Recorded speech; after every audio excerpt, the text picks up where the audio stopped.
Baik, ini pertanyaan sudah disaring atau belum? Pilih pertanyaan yang berkaitan dengan pembahasan saja. Waktunya tidak cukup kalau dijawab semuanya. Ya. Dan kepada kawan-kawan yang berada di daerah, ini saya memang dari kekurangan, ya sering waktu-waktu ada yang bertanya atau ada masalah, kadang saya tidak bisa menjawab atau tidak bisa bicara atau yang semisal dengan itu. Ya, cuman dalam beberapa waktu yang telah lalu itu alhamdulillah kita khususkan waktu khusus bagi siapa yang ingin bertanya. Ya, ada nomor-nomor yang sudah dimaklumi dan waktu bertanyanya pada waktu itu saja. Dari jam 8:30 hingga jam 9 pagi dan malam. 8.30 dan 9.00. Ya, untuk malam 20.30 hingga 21.00. Nah, sebab di selain itu saya tidak menjawab pertanyaannya. Baik. Dan untuk pertanyaan-pertanyaan yang memang penting dalam masalah, dikirim saja secara tertulis melalui email atau melalui surat. InsyaAllah ta'ala saya jawab pada hal-hal yang memang dipandang sangat penting untuk dijawab. Ini ada yang bertanya, bagaimana dengan takdir yang berada di Allahul Mahfuz? Apakah dapat berubah sebagaimana takdir tahunan dan harian? Ya. Alhamdulillahirabbil alamin, wassalatu wassalamu ala al-mab'uts rahmatan lil alamin, nabiyina Muhammad wa ala alihi wa sahbihi wa man tabi'ahum bi ihsanin ila yaumiddin, amma ba'd. Ini telah kita terangkan ya pada sesi pembahasan tentang takdir di pertemuan tadi pagi, bahwa yang di Lauhul Mahfuz itu ya semuanya telah tetap, tidak ada perubahan di dalamnya. Kalau terjadi perubahan, yang berubah di pencatatan yang lain. Bagaimana seorang yang sudah ditakdirkan buruk di Lauhul Mahfuz, apakah dapat berubah? Ya, ini hal yang sudah kita jelaskan, bahwa semua yang ditakdirkan sudah dicatat. Ya, sekarang tidak perlu dia pikir takdirnya buruk atau baik.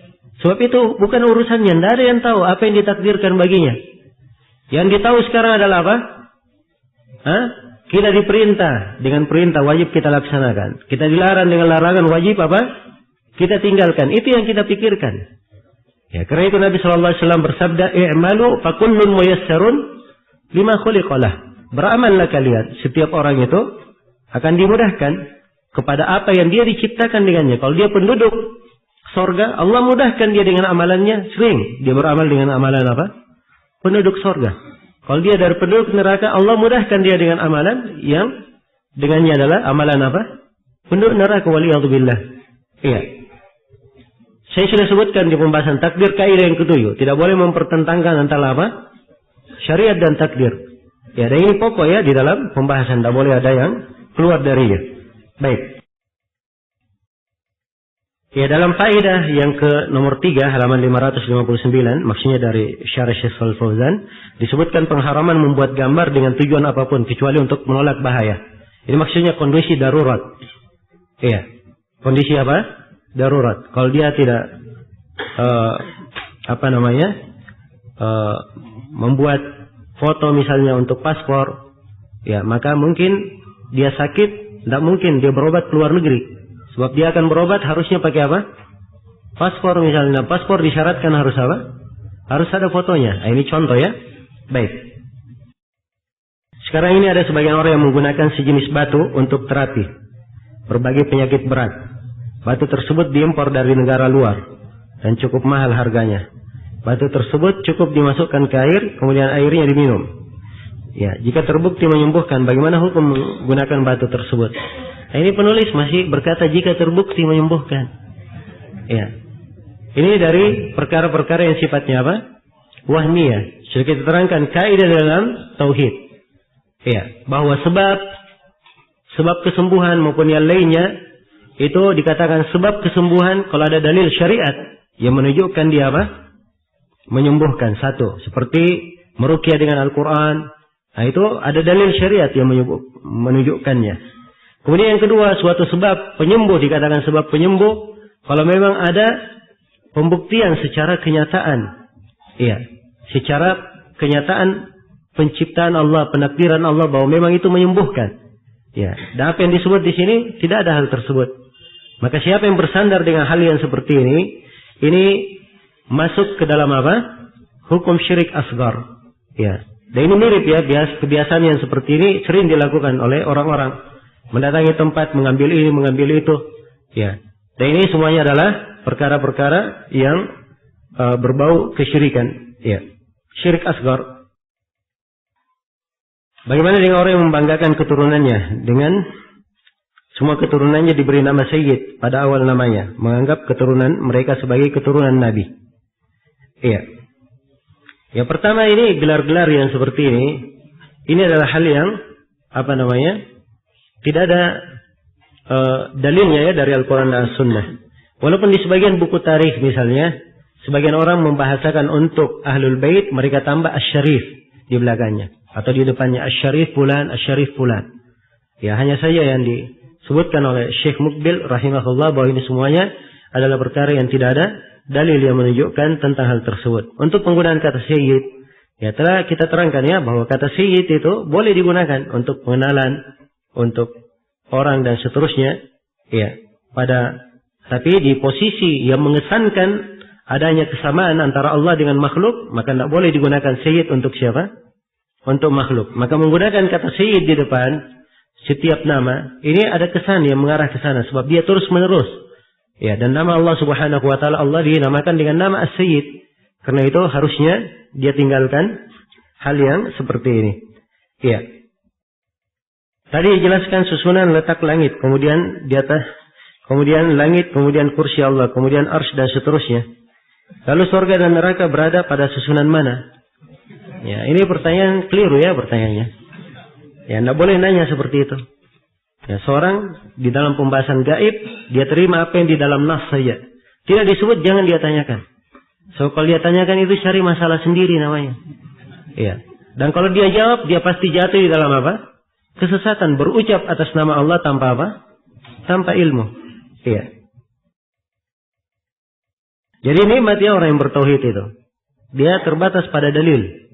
Iya, terbatas pada dalil. Sebab akal ini lemah. Lemah akal. Kalau dibebani untuk berpikir seperti itu, oh banyak sekali ini diantara yang disebutkan tadi di mana surga dan neraka. Kalau akal berpikir, tidak ada habisnya. Mungkin akan silam pendapat. Ya, akan terjadi silam pendapat yang berkepanjangan. Baik. Ada sebagian orang yang membuka pengobatan klinik bekam dan ruqyah. Apa dalil-dalil yang melarang ruqyah untuk profesi? Iya. Baik. Ini pertama, kemarin sudah kita terangkan tentang bahaya apa? Bahaya orang yang meminta diruqyah. Ya, sebab ini mengurangi apa? Mengurangi kesempurnaan tauhid. Ya, karena itu sifat dari 70 orang yang masuk surga tanpa hisab dan tanpa adab. Ya, dikatakan di dalam hadits, humul ladzina la yastarqun wala yattawun wala yatatayyarun wala rabbihim yatawakkalun. Mereka yang tidak melakukan ruqyah, tidak minta dikai, tidak melakukan tatayyur dan apa? Mereka bertawakal kepada Rabbnya. Tidak minta diruqyah. Ya, jadi kalau dia buka klinik ruqyah, maka ini mengakibatkan apa? Orang akan datang. Oh iya, ini kan klinik ya Pak? Iya benar, saya minta diruqyah. Oh sakit apa Pak? Ya. Jelas ya? Kan begitu. Ini memancing orang untuk jatuh ke dalam hal-hal yang apa? Hal-hal yang mengurangi tauhidnya. Maka ini tidak benar. Ya. Karena itu bid'ah membuat klinik ruqyah. Tidak ada dari para ulama kita di masa ini yang memperbolehkannya. Syekh Al-Fauzan punya fatwa yang tegas. Ya. Tentang bid'ahnya hal tersebut. Adapun bekam sebagai kemudian ruqyah itu tidak boleh dijadikan sebagai profesi seorang mengambil upah di belakangnya. Ya, dan telah ada fatwa-fatwa dari para ulama yang melarang tentang hal ini. Iya. Hanya saja kalau seorang meruqyah, kemudian dia tanpa diminta, ya misalnya, atau tidak dijadikan sebagai ketetapan pokok padanya, kemudian dia diberi, diambil, itu tidak ada masalah dari sisi itu. Jelas ya? Adapun berbekam atau membekam sebagai profesi, ya, dan membuka klinik bekam, ya, ini berbeda dengan pembahasan ruqyah. Karena bekam itu ada silam pendapat di kalangan ulama. Apakah boleh sebagai pekerjaan atau tidak? Ya. Nabi Shallallahu Alaihi Wasallam menyebutkan bahwa upah dari bekam itu adalah kasbun khabith, adalah pekerjaan yang buruk. Tetapi di sisi lain beliau berhijama, beliau berbekam dan beliau memberi upah kepada tukang bekamnya. Ini menunjukkan bahwa bekam itu, ya, dia tidak dibolehkan, tidak diloskan pembolehannya dan juga tidak apa? Tidak dilarang. Ya, karena itu yang tepatnya bahwa hukum menjadikan bekam sebagai profesi itu hukumnya adalah apa? Hukumnya adalah makruh. Hukumnya adalah makruh. Iya. Tapi kalau dia secara umum berjalan di atas hal ingin memberi manfaat kepada manusia, lalu dia diberi imbalan di dalam hal tersebut, maka itu tidak ada masalah. Sisa dia perbaiki dari niatnya, iya. Sehingga dia memperoleh kebaikan pada apa-apa yang dia kerjakan hal tersebut karena Allah Subhanahu wa Ta'ala. Di kantor kami terdapat penelitian mengenai burung. Dalam pembuatan laporan penelitian melampirkan foto-foto burung yang diteliti tersebut. Bagaimana hukum foto dalam hal ini? Ya, telah diterangkan ya tentang hukum foto.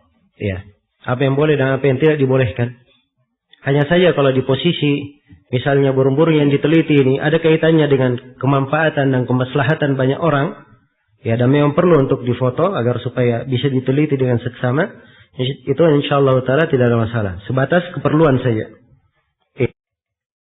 Nah, bagaimana dengan penyebutan Andi, Karai, Opu, Gusti Pangeran? Ya, ini kalau penyebutan untuk nama ya makhluk, ini masuk dalam pembahasan apa? Dia apakah menyebut hal ini sebagai gelar yang dia dikenal dengannya, atau dia memasang hal tersebut sebagai pujian untuk dirinya? Ini beda ya. Kalau dia sebagai gelar pengenal, ya, nama pengenal, itu tidak ada masalah. Sebab semua orang punya nama untuk dikenal memang. Jelas ya. Tapi kalau di dalamnya memang untuk khusus memuji dirinya, Allah telah berfirman di dalam Al-Quran, "Fala tuzakku anfusakum." Jangan kalian memuji diri-diri kalian. Allah Subhanahu wa Ta'ala berfirman, "Alam tara ilal ladina yuzakkuna anfusahum balillahu yuzakki may yasha." Ya. Tidakkah kalian lihat kepada orang yang memuji diri mereka sendiri? Ini diingkari mereka ya. Kemudian Allah menjelaskan bahwa dialah Allah yang memuji siapa yang Allah kehendaki. Apakah termasuk kesempurnaan tauhid jika kita membela orang kafir yang berselisih dengan seorang muslim, jika orang kafir tersebut diketahui benar dalam perkara tersebut, seperti ya tentang batas tanah. Nah ya, kalau dalam hal yang seperti ini, ya dia tetapkan kafir ini milik dia. Nah, itu bukan membela namanya, tapi menetapkan apa?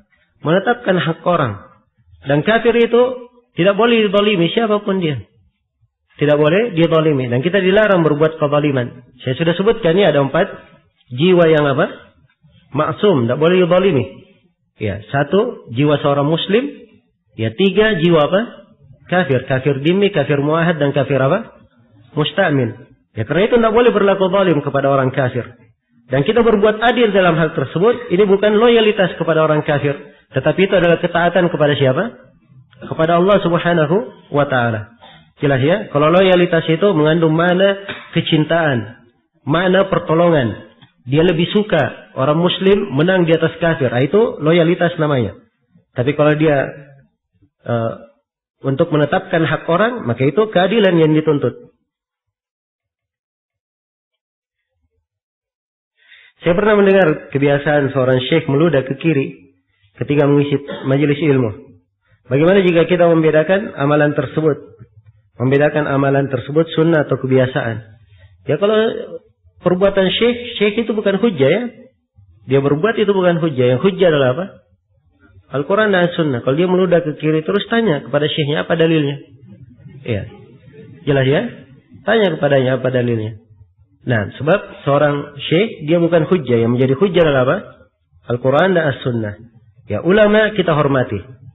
Ya, kita hormati, kita muliakan. Sebab itu sifat umat Islam.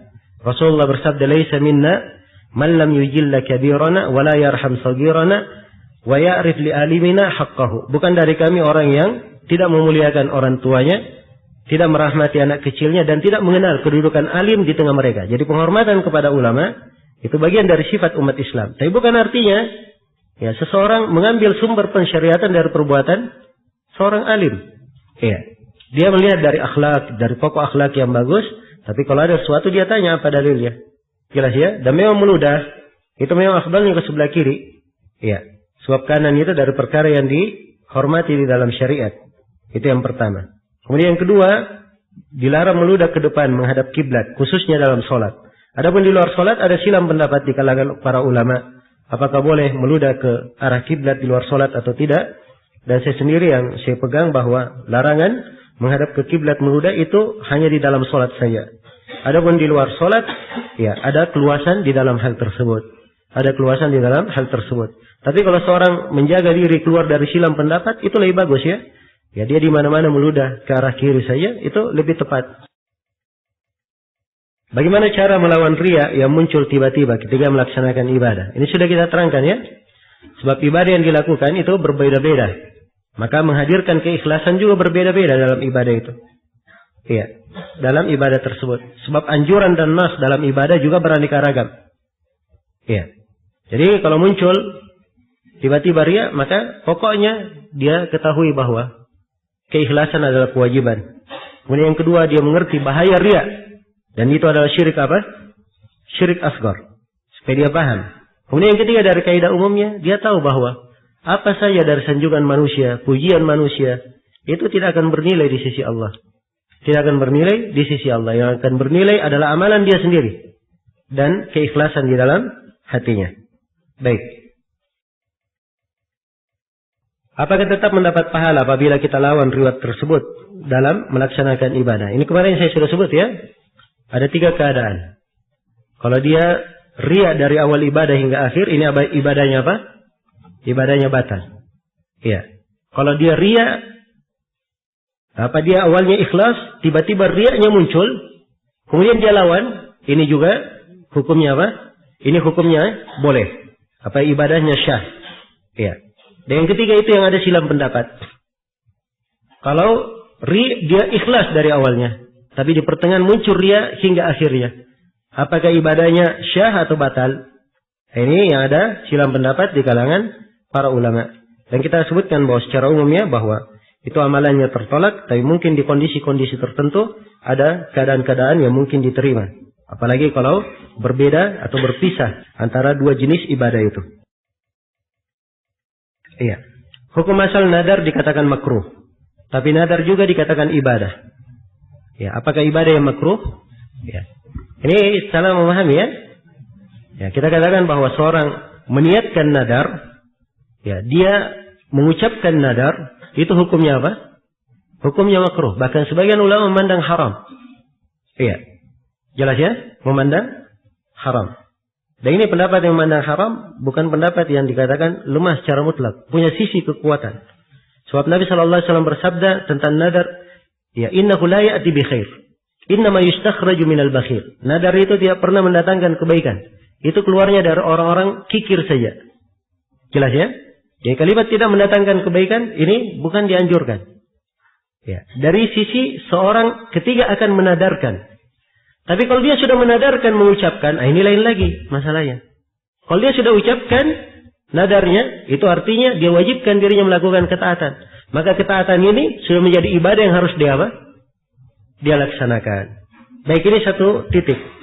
Dan titik yang lain, nadar yang disebut ibadah, itu ada nadar, ya, nadar itu terbagi 2 secara umum. Ada nadar tanpa dia meminta balasan, dan ada nadar dengan apa? Dengan dia meminta balasan.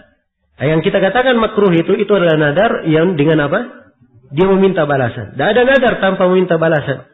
Ya, dia ingin berbuat ketaatan.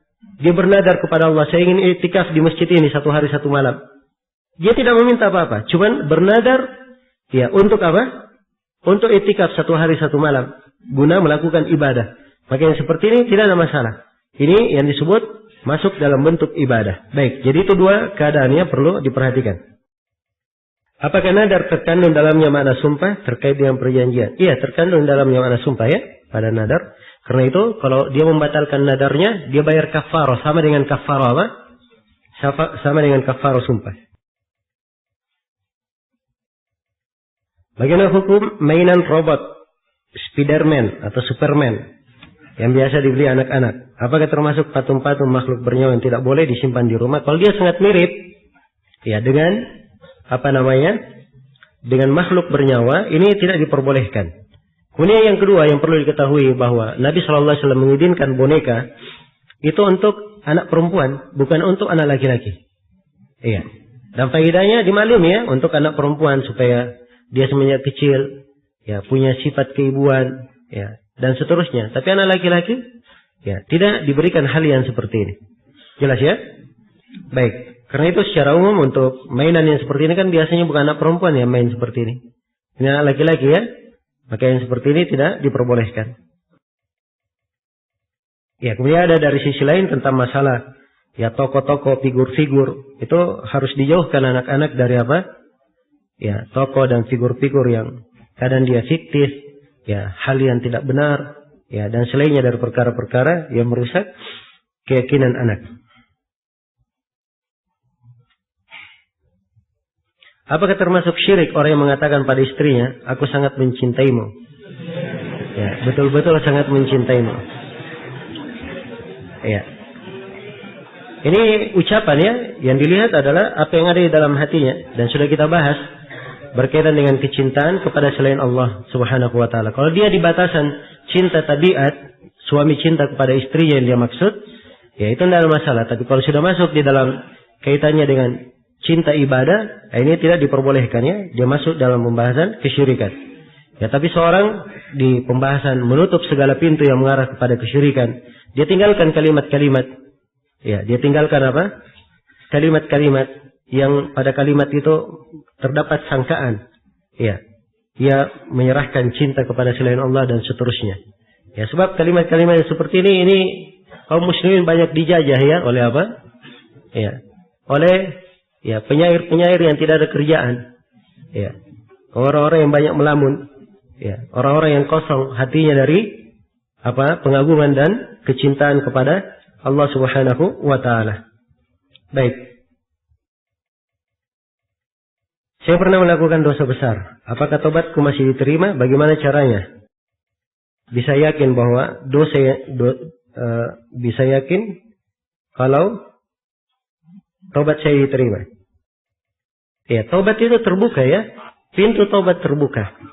Allah Subhanahu wa taala berfirman, "Qul ya ibadiyalladzina asrafu ala anfusihim la taqnatu min rahmatillah. Innallaha yaghfiru dzunuba jami'an." Katakan wahai Muhammad, serukan kepada mereka firman Allah, wahai hamba-hambaku yang melampaui batas terhadap diri-diri mereka, jangan kalian putus asa dari rahmat Allah. Sungguhnya Allah mengampuni semua dosa. Sungguhnya Allah Maha Pengampun lagi Maha Penyayang. Pintu taubat terbuka. Iya. Pintu taubat terbuka. Tapi para ulama mensyaratkan pada taubat berapa syarat? 5 syarat. Yang pertama dia ikhlas dalam taubatnya dan terpaksa. Iya. Kemudian yang kedua, dia meninggalkan perbuatan dosanya.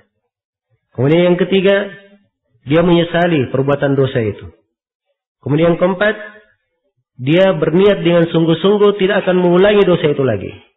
Kemudian yang kelima, tobatnya pada waktunya, sebelum nyawa sampai ke tenggorokan dan sebelum matahari terbit dari arah mana? Dari arah barat. Ya, ini 5 syarat tobat. Kalau terpenuhi, insya Allah tobatnya diterima. Ya. Apakah yakin tobatnya diterima? Tidak ada yang meyakinkan. Ya. Tidak ada yang meyakinkan. Dan seorang mukmin jangankan tobatnya, amalan ibadahnya yang lain, siapa yang memastikan ibadah kita diterima? Ya, siapa yang memastikan bahwa seluruh ibadah kita, salat kita, puasa kita diterima oleh Allah Subhanahu wa taala? Siapa yang memastikan? Tidak ada yang memastikan. Karena itulah sifat seorang muslim, wa qulubuhum wajilah. Hati mereka itu selalu was-was, takut. Ya, jangan sampai amalannya tidak diterima. Karena itu dia berupaya untuk mempercantik amalannya secantik mungkin. Dan setelah dia beramal, dia selalu berdoa kepada Allah supaya amalannya apa? Diterima. Demikian pula taubat. Ya, begitu dia jatuh di dalam dosa, dia bermohon kepada Allah bertobat. Ya, dan selalu mengingat perbuatan dosanya. Sambil tentunya dia selalu mengetahui bahwa Allah itu maha luas apa? Rahmatnya dan membuka pintu taubat. Tetapi rasa khawatir ini selalu membayanginya. Selalu membayanginya sehingga itu akan memperbagus taubatnya.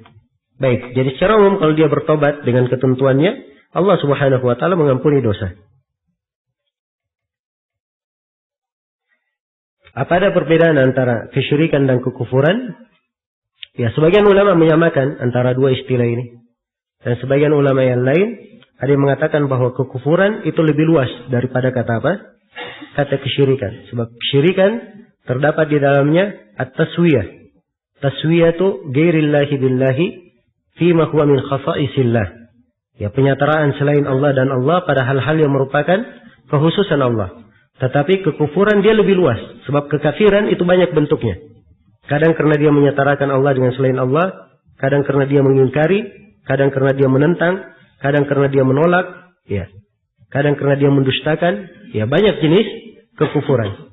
Dan ini yang lebih tepatnya ya. Bahwa kekufuran itu kalimat lebih apa? Lebih luas. Apakah takdir bisa berubah dengan doa? Sini sudah kita terangkan ya. Bahwa doa itu kadang ya merubah, umur seorang diperpanjang, rezeki seorang diperbanyak. Tetapi ya kalau hal yang dikatakan telah ditakdirkan itu tidak ada yang berubah lagi. Dia rezekinya ditambah, ya maka perubahan rezekinya ditambah itu sudah tercatat di takdir Allah Subhanahu wa taala di mana? Di Lauhul Mahfuz. Ada seorang teman yang melakukan pengobatan dari sihir dengan menggunakan ayam sebagai salah satu media untuk menghilangkan sihir tersebut. Ayam tersebut tidak disembelih, tapi kadang terjadi keanehan. Bahkan kadang mati sendirinya, seraya hilang sakit orang tersebut. Apakah dianggap sebagai sembelihan untuk selain Allah? Jika kasusnya seperti di atas, ini di atas nggak disebut disembelih ya, mati sendiri. Kalau mati sendiri itu bangkai namanya ya. Baik. Kalau disembelih ya itu baru dilihat dia sembelih untuk apa. Kalau untuk praktek yang seperti ini itu masuk dalam kesyirikan walaupun dia sebut nama Allah Subhanahu wa taala. Baik. Bacaan yang dibaca bukan dari Al-Quran dan Sunnah, tapi berdasarkan rekayasa sendiri. Ya, ini tampak ya bahwa orang yang disebut di atas ini ya itu lebih tepat dikatakan dia dukun ya. Atau tukang sihir yang semisal dengan itu. Sebab ini perbuatan tidak berasal dari apa? Dari ya tuntunan Al-Quran dan Sunnah. Dan bukan perbuatan yang dilakukan oleh ya umat Islam. Ini lebih cocok dengan tanda-tanda orang-orang yang melakukan perdukunan dan praktik sihir. Baik yang terkait dengan materi, kalau saya jawab ulang lagi panjang ya. Ya, coba antum yang kurang jelas pada sebagian hal, ya kalau saya terangkan artinya saya ulangi lagi babnya. Ya. Jadi dengar aja dulu rekamannya, insyaallah taala akan lebih jelas. Ya, dan ini ada rekaman ya, semua pelajaran alhamdulillah terekam. Dan ini termasuk nikmat Allah Subhanahu wa taala dan kemudahannya. Ya, sisa kita manfaatkan saja baik-baik. Ya. Kalau dulu orang ingin dengar kaset itu repot banget. Sebab kaset itu kan sulit. Harus bawa tape kemana-mana. Ya, sekarang dalam bentuk file aja gampang untuk mendengar. Iya.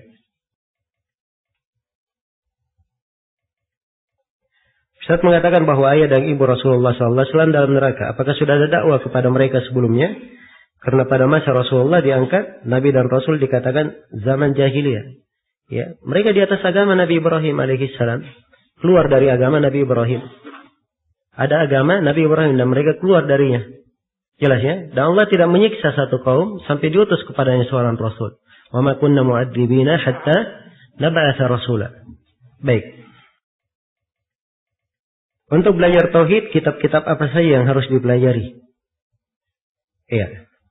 Ini sekarang kalau seorang sudah baca kitab tauhid dari awal sampai akhir, dia paham.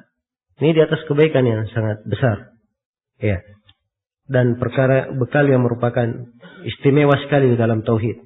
Cuma ada dasar-dasar ya dalam tauhid. Ya.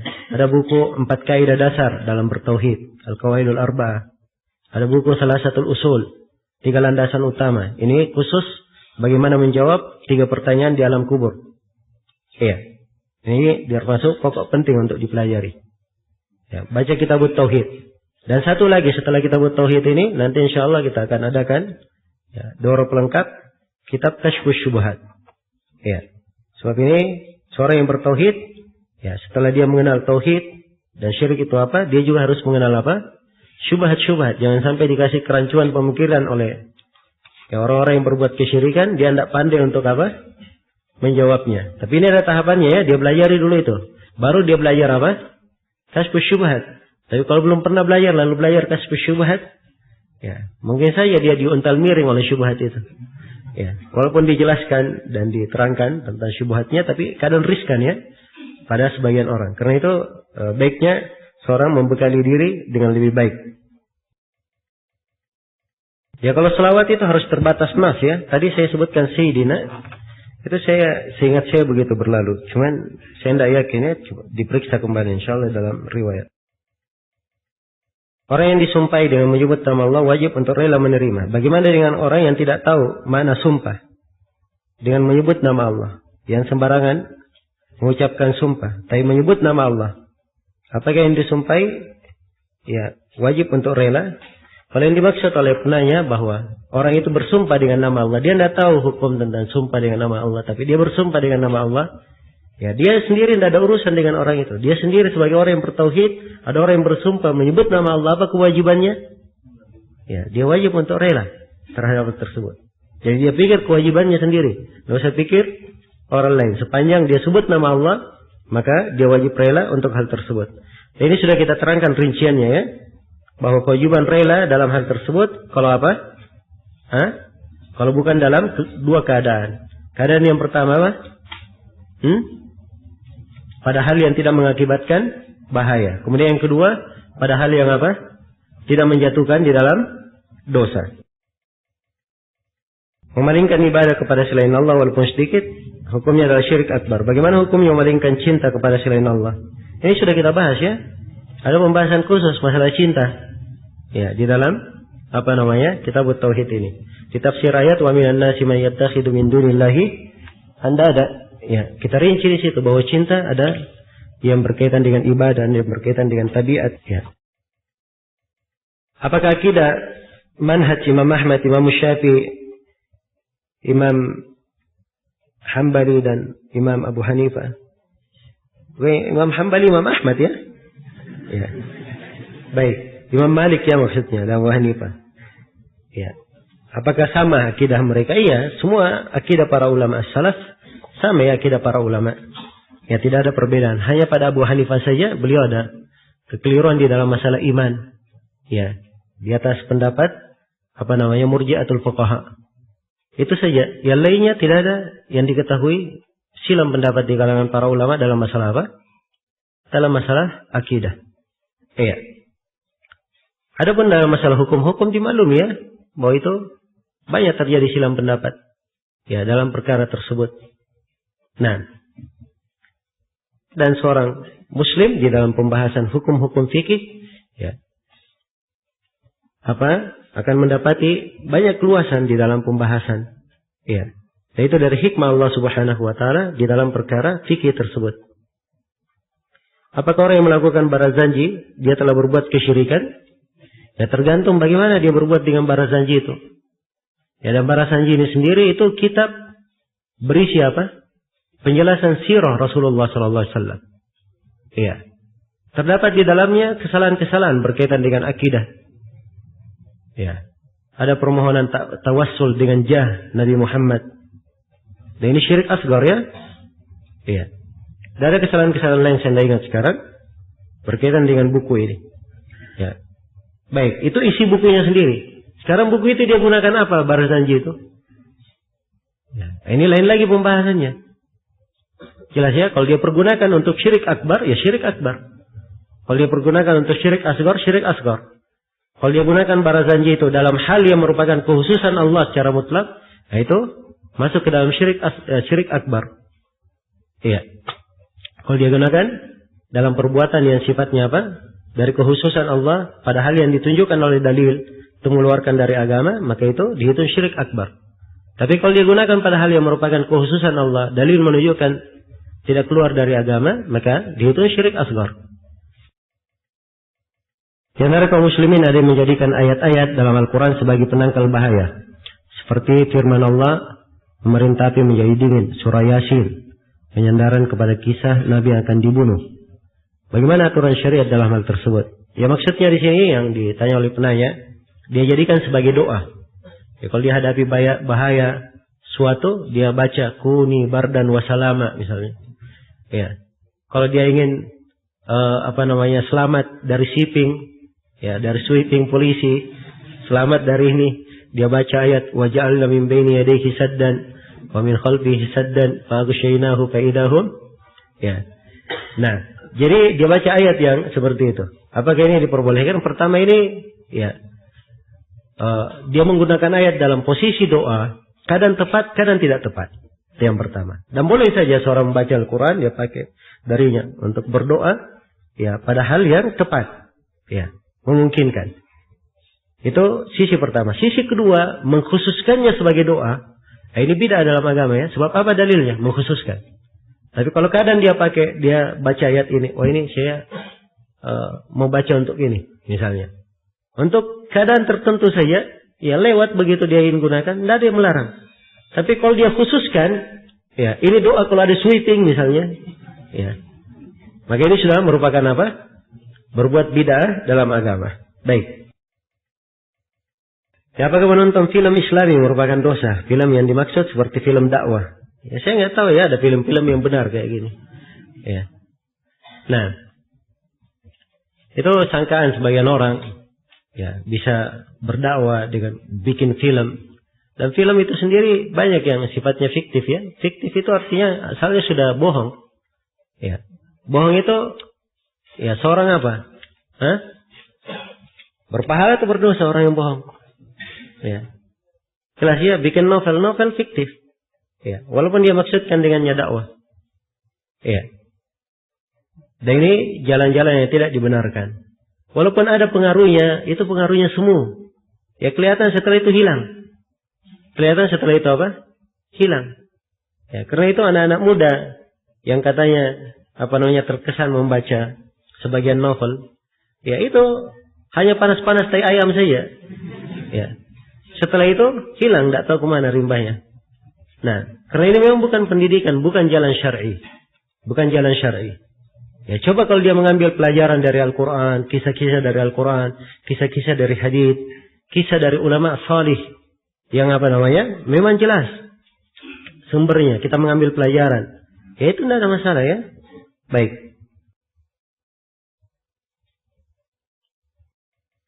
Bagaimana dengan kalimat Allah dan Rasulnya? Apakah di sini termasuk penyetaraan?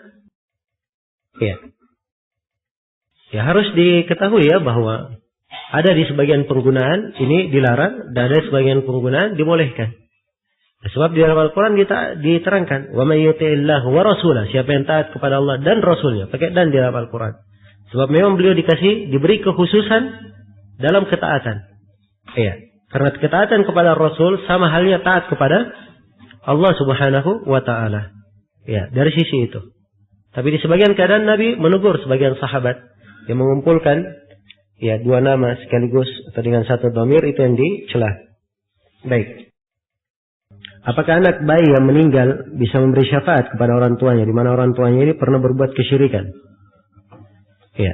Pertama, untuk anak bayinya memang ada hadits yang sahih menunjukkan bahwa anak-anak kaum muslimin yang meninggal dari kecilnya itu memberi syafaat kepada orang tuanya. Yang kedua, tentang orang yang diberi syafaat. Ya, orang yang diberi syafaat sudah diterangkan ya. Ya, pertama, orang yang diberi syafaat itu harus apa? Orang yang bertauhid. Dia bebas dari kesyirikan. Allah ridha kepadanya. Nah, jadi kalau misalnya disebut berbuat kesyirikan di sini, saya tidak tahu syirik apa yang dia lakukan. Kemudian dia bertobat atau tidak. Tapi itu ketentuan bagi orang yang ingin mendapat syafaat. Dia harus mendapat izin dari Allah dan dia harus diridhai oleh Allah Subhanahu wa taala. Dan orang yang diridhai itu hanyalah orang yang apa? Orang yang bertauhid.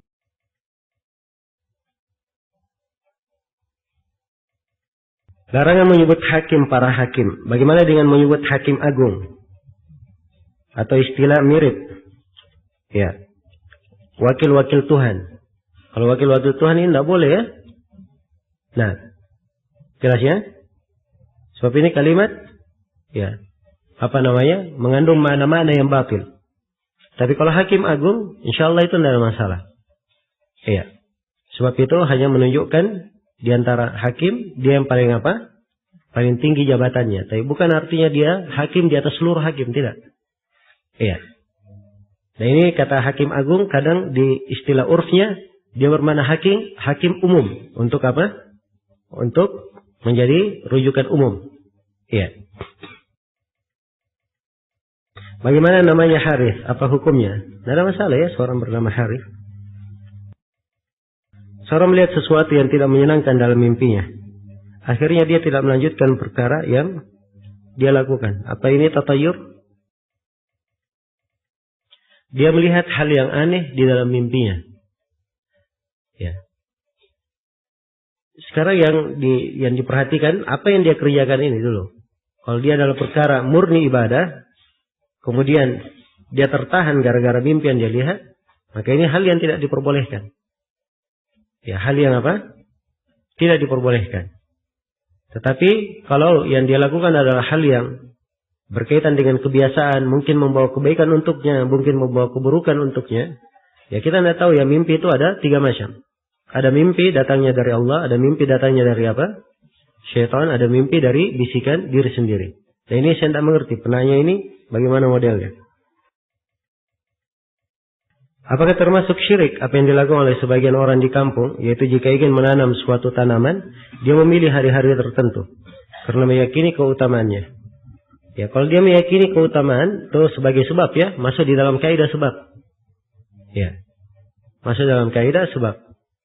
Ya, dan tidak ada secara syarak juga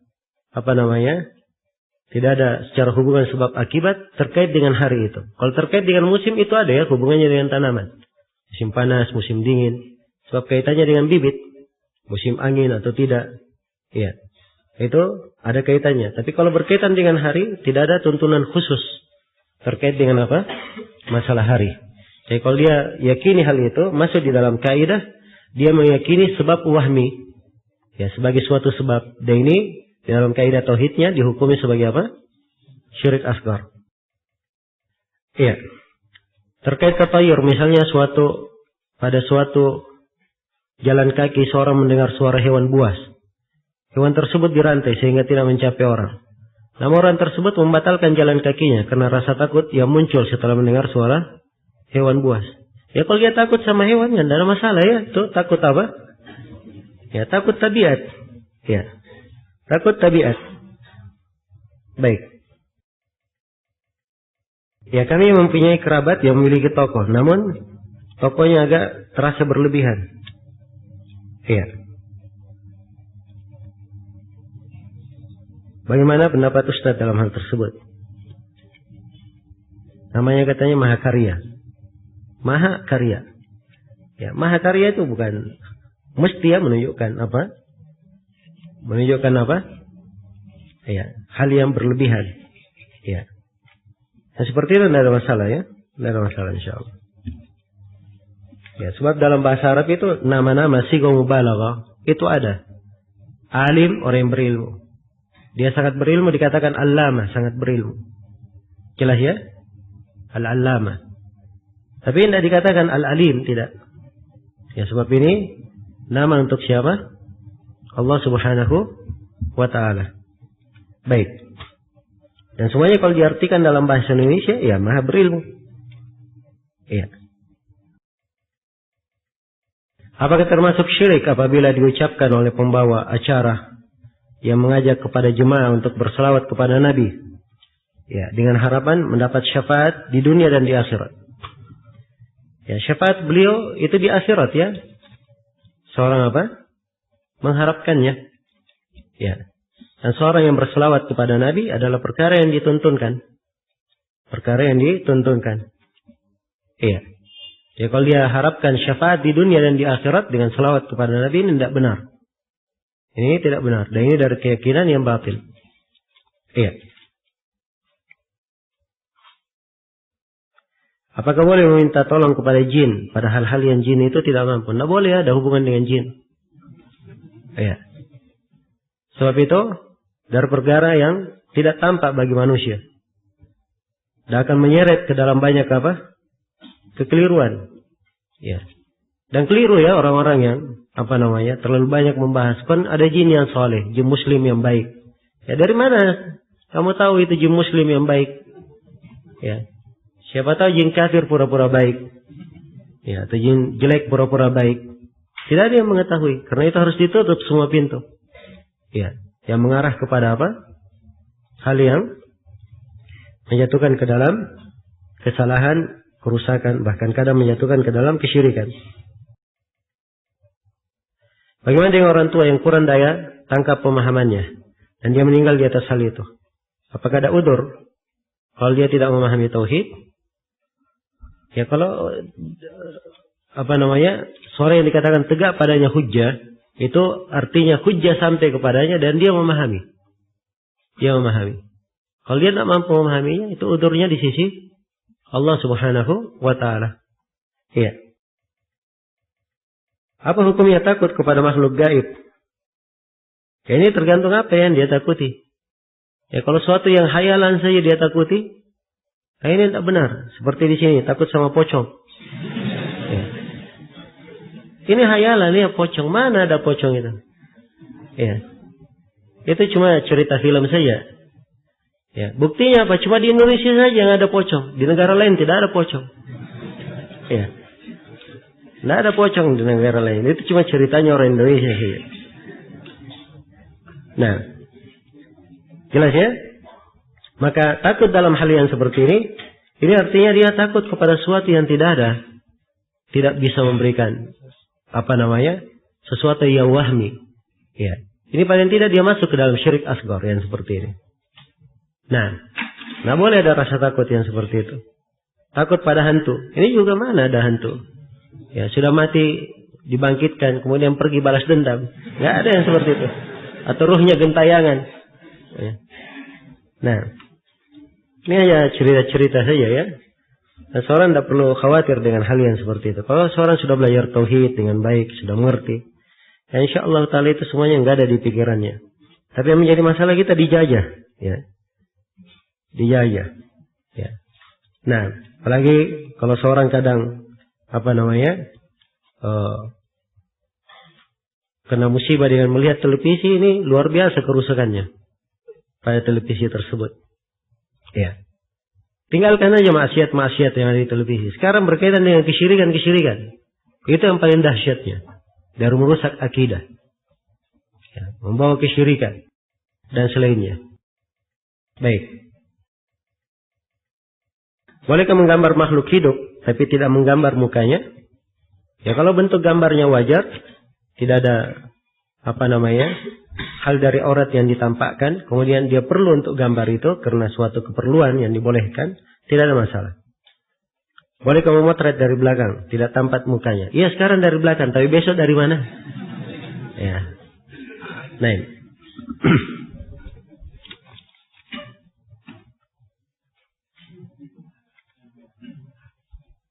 Bagaimana hukumnya memasang simbol-simbol senyum dan sebagainya saat SMS? Seperti yang diketahui simbolnya mempunyai mata bentuk. Kalau dia mirip dengan makhluk, ditinggalkan. Tapi ada sebagian simbol yang tidak apa? Ya. Ada sebagian smile yang tidak mirip. Ya. Kalau dia tidak mirip, tidak ada masalah ya. Baik. Hanya ada sebagian dari ulama kita yang mengatakan bahwa tidak pantas secara umum. Tidak pantas secara umum.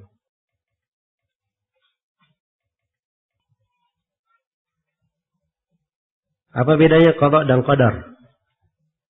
Iya. Ini dua kalimat sama ya. Kalau digunakan secara terpisah. Kalau disebut qadar, berarti dia di situ maknanya juga qada. Kalau disebut qada di satu tempat maknanya juga qadar. Tapi kalau disebutkan bersamaan, berarti qada untuk takdir yang sudah selesai. Dan qadar untuk apa yang sedang ditakdirkan. Atau akan ditakdirkan. Bagaimana cara yang mendakwai orang kita yang mempunyai pandangan dengan kebiasaan banyak orang? Ini semuanya masalahnya seperti itu ya.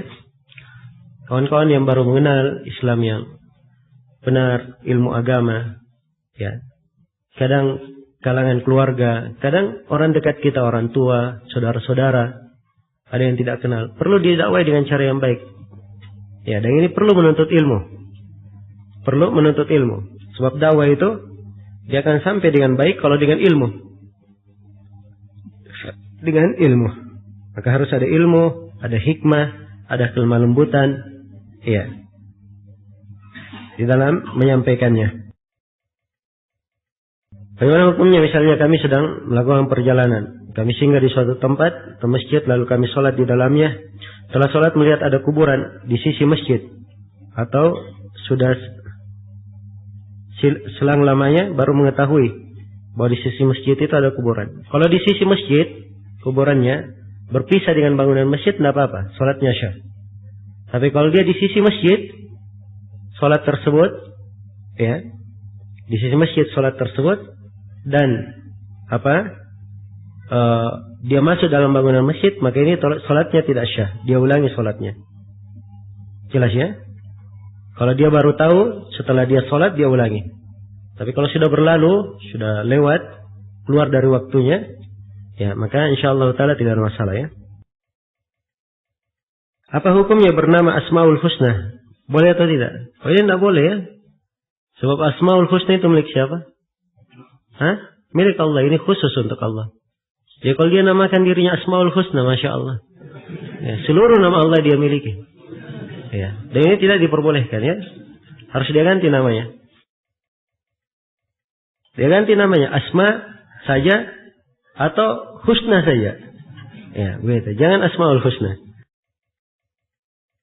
Bagaimana hukum memberi hadiah bertepatan hari kelahiran tanpa ada ucapan selamat ulang tahun, tanpa merayakan? Ya sama saja. Ya. Hari kelahirannya dikasih hadiah. Dia tidak ucapkan selamat ulang tahun, tidak merayakan. Tapi itu artinya apa? Ya, sama saja kalau dia berucap selamat ulang tahun. Ya, tidak ada bedanya. Jelas ya? Kalau dia kasih hadiah, jangan yang berhubungan dengan kebiasaan orang-orang kafir, hari-hari tertentu yang merupakan hari khusus mereka. Ya, kasih hadiah di waktu tertentu. Atau kalau misalnya dia berhasil melakukan sesuatu, dilihat dia ada prestasi pada sesuatu, atau ada pada hal yang pada keadaan umum, saling memberi hadiah bagus ya pada seorang muslim. Karena Rasulullah bersabda, tahadau tahabbu. Ya, kalian saling berhadiahlah, kalian beri hadiah karena itu akan membuat kalian saling mencintai. Bagaimana penghormatan kepada atasan seperti mengangkat tangan di kepala keadaan polisi dan tentara, apakah boleh atau tidak? Itu penghormatan tidak berasal dari umat Islam ya, ada bentuk keluar dari mana penghormatan yang kita diperintah dengannya. Iya. Jadi kalau dia tinggalkan, sekiranya itu lebih bagus. Jelas ya. Tapi kalau dia masuk di dalam hal-hal ubudiyah, insyaallah taala tidak ada hal yang saya ketahui bertentangan dengan atau ada yang mirip dengan makna ubudiyah dalam hal tersebut. Jadi saya tekankan bahwa kalau dia tinggalkan itu lebih bagus. Bagaimana memahami materi daurah ini? Bisa memahami pula seluruh isi kitab-kitab jadi rujukan seperti Fathul Majid, I'anatul Mustafid dan lain-lain. Ini perlu perlu kesungguhan yang lebih kalau ingin. Sebab ini sekali lagi daurah ini jangan berakhir di malam ini saja. Setelah itu pulang daurah, ya bukunya dibungkus, ya simpan baik-baik, ya sampai jumpa lagi. Tidak seperti itu.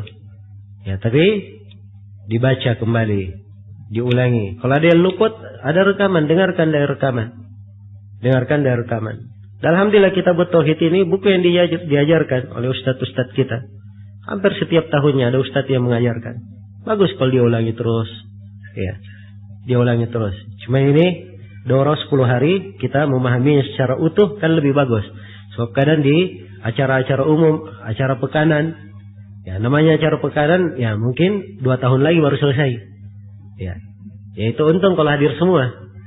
Ya, kalau bolong-bolong hadirnya, nah ini juga akan membuat pengetahuannya bolong-bolong. Ya, karena itu diperhatikan ya. Ya, seorang hendaknya memiliki semangat yang lebih. Ini yang diperlukan ikhwani fillah di dalam belajar. Harus ada semangat yang lebih. Harus ada target. Ya. Kemudian ada metode dalam belajar. Bukan sekedar ikut, hadir, rame dan seterusnya. Tapi dia ya ada target apa pelajari. Ya, dan banyak dari kawan-kawan kita memiliki sisi-sisi indah dalam belajar. Pada setiap pembahasan dia simpulkan apa yang dia pahami dari pembahasan. Dia simpulkan. Dia tulis sendiri kesimpulannya dengan tangannya. Ini selain dari dia telah memahami materi dengan baik, dia menulisnya, ini akan sangat memperkuat sekali pemahamannya terhadap apa yang dia pelajari. Ya, dan ini sekali lagi perlu upaya ya. Perlu upaya. Ya. Dan seorang dalam perkara yang seperti ini cukup dia membiasakan. Kalau dia sudah membiasakan dirinya terbiasa, itu menjadi akhlaknya sudah biasa ringan. Awalnya saja yang berat. Awal saja yang berat. Ya, namanya jiwa kalau belum dididik, ya, maka dia awalnya berat. Tapi begitu sudah terbiasa, sudah menjadi kebiasaan, dia insyaallah taala kan senang melakukannya. Malah kalau dia tidak lakukan, mungkin ada hal yang tidak enak. Nah, itulah ilmu agama. Apalagi pada mempelajari ilmu agama itu ada ketenangan, ada cahaya, ada kebahagiaan bagi seorang hamba dan banyak keberuntungannya. Ya, karena itu saya nasihatkan bahwa ini adalah akhir dari pertemuan kita. Hendaknya kita semua selalu memperhatikan bagaimana pentingnya mempelajari kitab tauhid ini. Baik, saya kira ini pertanyaan sudah cukup dalam sini karena waktu juga sudah dekat. Hanya saja saya ingin ingatkan beberapa nasihat ya sebagai penutup dari acara ini. Yang pertama, bahwa seorang hamba itu dituntut untuk selalu ikhlas kepada Allah Subhanahu wa taala di dalam setiap ucapan dan perbuatannya. Kemudian yang kedua, bahwa manusia itu di dalam kehidupannya berputar antara dua keadaan. Apakah dia keadaan yang merupakan ketentuan dan takdir Allah, atau dia di dalam keadaan di dalam mempelajari syariat dan ketentuan Allah. Iya.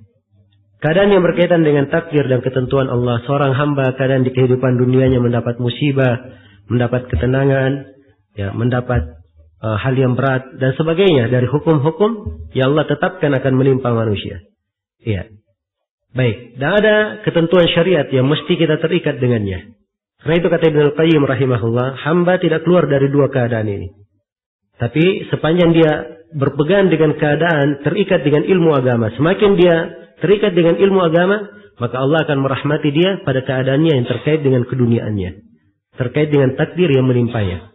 Rahmat itu akan ditentukan dengan sejauh mana dia berpegang terhadap Al-Quran dan Sunnah Rasulullah SAW, terhadap hukum-hukum syar'i dari Allah Subhanahu wa Ta'ala. Karena itu hendaknya kita bangun hal ini ya, kita bangun. Kemudian yang kedua, saya juga mengajak kepada diri saya dan kepada seluruh ikhwah sekalian agar supaya kita menjadi orang-orang yang menjadi sebab tersebarnya kebaikan. Ya, menjadi sebab tersebarnya kebaikan. Sebagaimana nasihat dan sifat dari Nabi Isa alaihi salam, wa ja'alani mubarakan aynama kuntu. Aku dijadikan oleh Allah berberkah dimanapun aku berada. Ini sifat ahli tauhid. Dimanapun dia berada, berberkah bagi manusia. Berberkah bagi manusia. Kalau dia punya ilmu, diajarkan. Dia punya kemampuan, dia bantu. Iya. Dia punya sesuatu untuk dia tunjukkan, dia tunjukkan.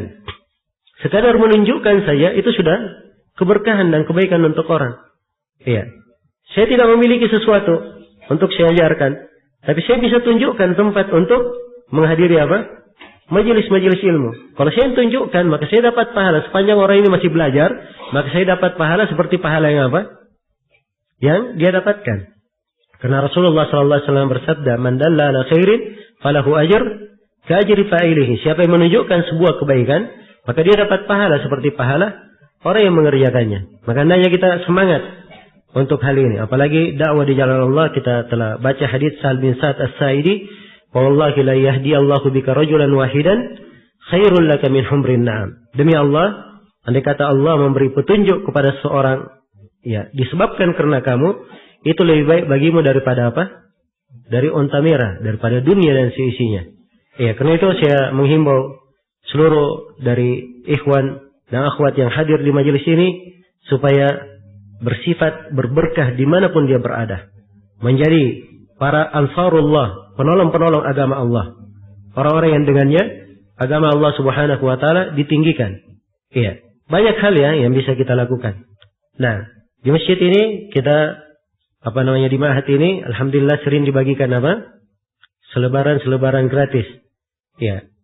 Nah, memang dibagi gratis ya sebab ada orang yang menggratiskannya. Ya, bukan datang begitu saja. Ya, bagi siapa yang ingin ikut menggratiskan silahkan. Memang terbuka. Nah, hal-hal yang dibagi gratis ini itu dimaksudkan supaya sampai ke tangan kaum muslimin, dibaca. Mereka mengambil manfaat. Maka silahkan bagi kawan-kawan yang ingin menyebarkan kebaikan, membantu dalam hal tersebut, diambil selebaran-selebaran yang kita bagi. Nggak tahu kalau sudah habis ya. Ada materi di situ. Ya, hidup bahagia dengan bertauhid, dan ada materi bahaya dan petaka kesyirikan. Ini diantara dua materi yang terakhir kita cetak. Dan sebelumnya ada materi-materi yang lain yang kita cetak. Dan seluruh dari materi tersebut alhamdulillah sudah dicetak lebih dari 50.000 ya, lembaran dengan berbagai judulnya. Ya. Dan kita inginkan kita ada partisipasi di dalam di dalam menyampaikan ilmu. Kita harap dengan selembar kertas yang kita baca, kita sampaikan kepada orang mendapat hidayah. Kita juga berharap mendapat hidayah dengannya. Ya, di antara juga yang paling penting, ya ini publikasi penting ya di dalam kegiatan-kegiatan. Mengajak, publikasi. Ya sekarang cara publikasi banyak. Karena ada pamflet-pamflet kita simpan di waktu-waktu pelajaran. Ya, agar supaya dibagikan sebelum waktu acaranya. Tapi biasanya, ya pamfletnya itu sering tersisa. Ya, sering tersisa. Nah, ini juga masalah sebenarnya. Ya, kemudian seorang punya fasilitas banyak. Dia bisa mengirim pesan ya melalui handphone yang dia miliki dengan berbagai bentuk fasilitas pengiriman pesan. Kapan dia bisa sebarkan kepada orang undangan dalam hal ini? Kenapa dia tidak menjadi sebab dalam dalam kebaikan? Tidak menjadi sebab di dalam kebaikan. Ya. Kemudian saya juga di kesempatan ini, dan ini termasuk kesempatan yang luar biasa ya sebenarnya, sebab kadang hal yang seperti ini mungkin saya belum pernah sampaikan sebelumnya, bahwa Nabi Shallallahu Alaihi Wasallam pada sebagian keadaan, ya, kadang beliau berkata kepada para sahabatnya, datang kepada beliau seorang tamu, ya, beliau berkata, siapa yang akan menjamu tamu ini? Karena beliau tidak punya biaya untuk menjamunya. Maka sahabat berkata, ya Rasulullah, saya menjamunya. Saya yang menjamunya. Kadang datang kepada Nabi Shallallahu Alaihi Wasallam seorang sahabat, ya, perlu, ya, dari sedekah. Maka Nabi setelah sholat beliau berkata kepada para sahabatnya, siapa yang bersedekah untuk orang ini? Siapa yang bersedekah untuk orang ini? Maka berdirilah para sahabat. Ya, waktu itu sahabat diam ya. Tapi setelah itu berdiri satu orang, kemudian bersedekah untuk orang ini. Lalu sahabat yang lainnya ikut, ya, memberi sedekah. Maka Nabi SAW bersabda, man sanna fil islami sunnatan hasanah falahu ajruha wa ajru man amila biha. Siapa memberi contoh dalam Islam, contoh yang baik, maka dia dapat pahalanya dan pahala orang yang melakukannya. Jadi ini menyinggung orang yang pertama memberi sedekah tadi. Karena dia memberi contoh, yang lainnya ikut, maka semua yang ikut ini pahalanya didapat juga oleh orang yang pertama tadi. Oleh orang yang pertama tadi. Ada dua pelajaran yang ingin saya ingatkan di sini dari dua hadits yang saya bacakan tadi. Yang pertama, kalau Nabi saja dalam keperluan khusus, ini tamu, ini orang pribadi perlu sedekah, ya, beliau anjurkan kepada para sahabatnya, kenapa sih Anda anjurkan antum? Ya, untuk antum berpartisipasi untuk maslahat umum dalam pembangunan pondok misalnya, dalam pembangunan masjid, padahal ini maslahatnya untuk siapa? Untuk siapa maslahatnya? Ya untuk kita semua, untuk umat Islam ini. Maka saya anjurkan dan saya juga menghimbau kepada seluruh ikhwah agar supaya ada ta'awun, perhatian dan partisipasi ya di dalam kegiatan-kegiatan yang ingin kita bangun di dalam mendukung kelancaran proses dari daurah yang kita sering adakan, dan kegiatan-kegiatan taklim, seminar, pelatihan dan daurah ataupun nama yang lain yang banyak diadakan di tempat ini. Baik, kemudian yang kedua, pelajaran yang kedua yang ingin saya ingatkan dari dua hadits itu adalah seorang hendaknya gemar menjadi contoh ya di dalam kebaikan. Contoh di dalam kebaikan. Sebab hal yang sifatnya kalau itu adalah ibadah, ada peluang di dalam berbuat kebaikan, Ya, maka tidak perlu menunggu ya perintah dari ustadz. Ya, oh nanti setelah itu saya laporan dulu, kemudian kita apa? Berbuat baik. Nah, seorang berbuat baik, silahkan berbuat baik. Siapa yang punya ide ya untuk sebuah kegiatan yang membangun dakwah, semakin menyebarkan dakwah, silahkan ya menyampaikan ide-ide tersebut. Ya, dan alhamdulillah kita semua berharap ya dan ingin kalau di kalangan ikhwah ada orang-orang yang memiliki pemikiran yang panjang, punya banyak pengalaman, itu memberikan kepada kita masukan-masukan agar supaya ya tercipta apa? Tercipta suasana yang lebih baik. Dan kita ada kerjasama di dalam apa? Ya di dalam memberikan pelayanan dan di dalam memberikan kebaikan untuk ya kaum muslimin secara umum di Sulawesi ini ataupun di Indonesia secara umum. Ya, bahkan di seluruh dunia kalau perlu. Kita semuanya apa? Ya, memiliki andil di dalam menyebarkan kebaikan. Ya, dan ini dari hal yang ingin saya ingatkan. Semoga Allah Subhanahu wa taala selalu mengampuni segala dosa dan kesalahan kita, dan semoga Allah Subhanahu wa taala selalu meliputi kita dengan rahmat dan karunia-Nya, dan selalu menyayangi kita dengan tauhid dan memurnikan ibadah kepadanya.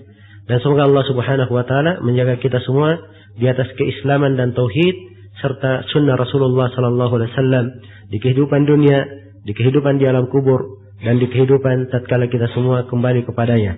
Ya, tentunya di dalam kegiatan daurah ini banyak kekurangannya di sana sini, dan banyak mungkin hal-hal yang tidak berkenan di dalam hati, apakah dari saya pribadi maupun dari kawan-kawan kita, ya panitia pelaksana. Ya, semoga hal tersebut dianggap sebagai suatu hal yang biasa pada seorang manusia yang penuh dengan kekurangan, sehingga semoga hal-hal yang ada kurang dalam hal ini bisa dimaafkan, dan semoga Allah Subhanahu wa taala mempertemukan kita semua di atas kebaikan yang lain insyaallah di kegiatan-kegiatan yang lain, dan semoga Allah Subhanahu wa taala selalu menjaga kita semua pada setiap pertemuan kita dalam perkara yang merupakan ibadah dan mendekatkan diri kepada Allah Subhanahu wa taala. Innahu waliyyu dzalika wal qadiru alaihi wa huwa jawadun karim. Subhanakallahumma wa bihamdik asyhadu an la ilaha illa anta astaghfiruka wa atubu ilaik. Walhamdulillahirabbil alamin. Wassalamualaikum warahmatullahi wabarakatuh.